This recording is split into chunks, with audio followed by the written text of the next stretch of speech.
Assalamualaikum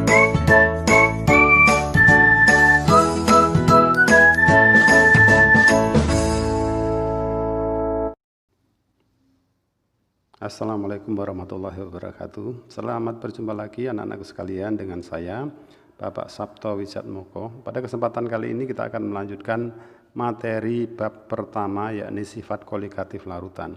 Saya ingatkan pada pertemuan pertama dulu kita sudah membahas mengenai konsentrasi berupa molalitas dan fraksi mol. Kemudian pertemuan yang kedua kita sudah membahas mengenai penurunan tekanan uap dan tekanan osmosis. Dan pada pertemuan kali ini kita akan membahas kenaikan titik didih dan penurunan titik beku larutan. Saya ingatkan kepada kalian semua bahwa dalam kita menempuh pelajaran kita harus tetap disiplin karena tidak ada keberhasilan tanpa kedisiplinan. Baik, kita akan masuk ke bagian yang pertama dari pertemuan ini, yaitu kenaikan titik didih larutan. Seperti yang sudah kita bahas pada pertemuan sebelumnya, bahwa adanya zat terlarut dalam larutan itu menyebabkan penurunan tekanan uap. Ternyata kemudian nanti akan kita bahas bahwa dengan adanya zat terlarut juga menyebabkan kenaikan titik didih larutan dan juga penurunan titik beku larutan. Bagaimana itu bisa terjadi? Ini bisa dijelaskan dengan melihat grafik hubungan antara tekanan dan suhu seperti ini.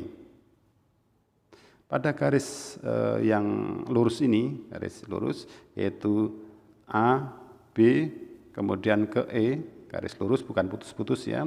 Kemudian dari A, C ke E, kemudian dari A, C ke D, ini menunjukkan grafik untuk pelarut murni.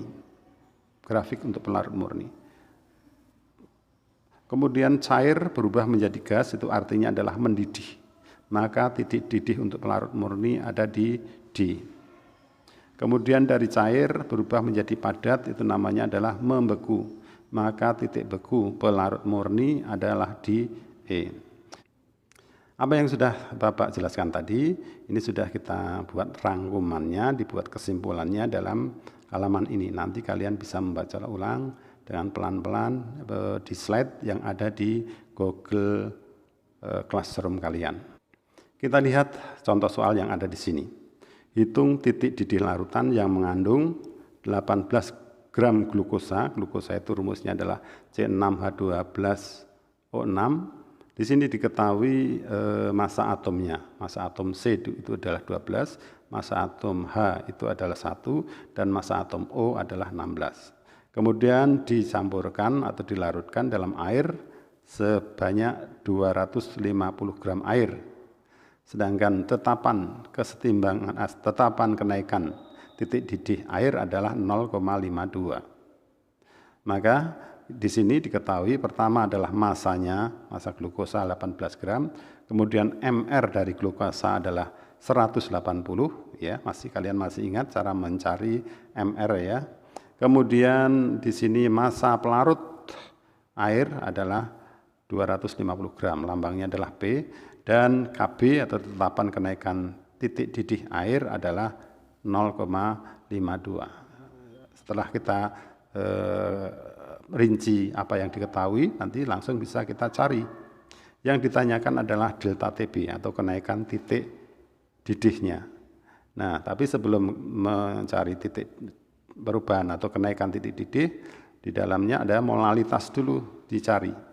Molalitas adalah massanya glukosa adalah 18, dibagi MR-nya 180, dikali 10 ya. Kemudian dibagi dengan P itu adalah massa pelarut murni, maka diperoleh angka 0,4 M. Kenapa molalitas ini harus dicari terlebih dahulu? Karena rumus dari delta TB itu adalah KB itu tetapan kenaikan titik didih, yang besarnya 0,52 dikali dengan M. M itu apa? Molalitas yang tadi sudah kita cari. Maka akan diperoleh delta TB-nya adalah 0,208 derajat Celcius. Ini adalah kenaikan titik didih. Padahal titik didih dari pelarut murni air itu adalah 100 derajat Celcius.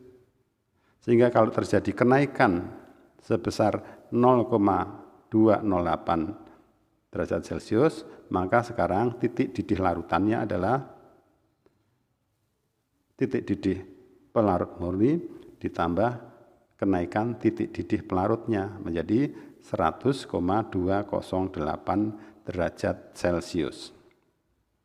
Kemudian ini juga kami sajikan, saya berikan 4 latihan soal, nanti akan kalian kerjakan di buku tugas. Ya, anak-anakku, inilah yang bisa kita sampaikan, pembahasan tentang kenaikan titik didih larutan dan penurunan titik beku larutan.